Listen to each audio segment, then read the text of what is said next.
নমস্কার, story official এই চ্যানেলে আপনাদের প্রত্যেককে স্বাগত। সম্পর্ক যদি কারোর সঙ্গে জুড়তেই হয় তাহলে সেটাকে টিকিয়ে রাখার দায়িত্ব তাদেরই। কোনো সম্পর্কে জুড়ে মাঝপথে সামান্য একটা তুচ্ছ কারণ দেখিয়ে সম্পর্ক থেকে বেরিয়ে যাওয়া আর কাউকে কোনো অস্ত্রের দ্বারায় মেরে ফেলা, এই দুটোই কিন্তু একই অপরাধ। শাস্ত্রে বলেছে এই দুটোই হলো মৃত্যু। যাকে নাকি অস্ত্রের দ্বারা মারা হয়েছে সেটা শুধু মৃত্যু, আর যে নাকি মাঝপথে সম্পর্ক ছেড়ে বেরিয়ে পড়ে, কারো হাত ছেড়ে বেরিয়ে পড়ে, সেটা হলো আরও ভয়ঙ্কর মৃত্যু। যখন কোনো সম্পর্কে কোনো সামান্য অজুহাত দেখায় কেউ মাঝপথে কারো হাত ছেড়ে চলে যায়, তার ভিতরে হৃদয় মন সব মরে যায়। বাইরের লোকের চোখে সে হয়তো নড়ছে ফিরছে, সে বেঁচে আছে, কিন্তু তার হৃদয় মন সব মরে যায়।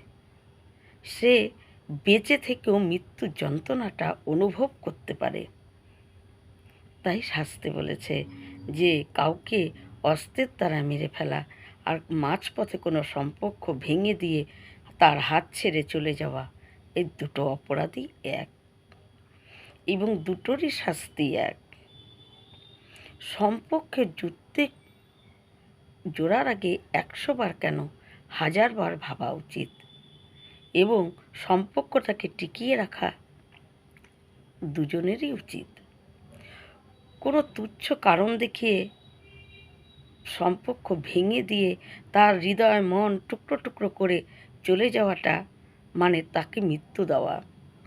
যদি সম্পর্কের মধ্যে ঝগড়া বিবাদ মনোমালিন্য হতেই পারে, তাহলে উচিত দুজন একসঙ্গে বসে আলোচনার মাধ্যমে সেই বিবাদটাকে মিটিয়ে নেওয়া।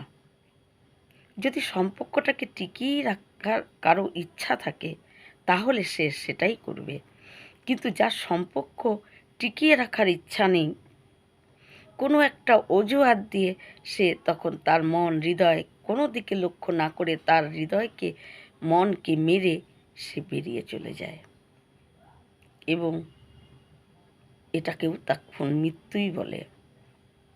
এটা আরও ভয়ঙ্কর মৃত্যু। অস্ত্রের দ্বারা মৃত্যু সেটা হলো খালি মৃত্যু, আর যার হাত ছেড়ে সম্পর্কে চলছিল সেই সম্পর্ক থেকে মাঝপথে হাত ছেড়ে যে বেরিয়ে যায় সেটা হলো ভয়ঙ্কর মৃত্যু। তাই শাস্ত্রে দুটো অপরাধকেই একই বলে গণ্য করেছে। এই রকম ভিডিও পাওয়ার জন্য আমার চ্যানেলটিকে সাবস্ক্রাইব করবেন। নমস্কার।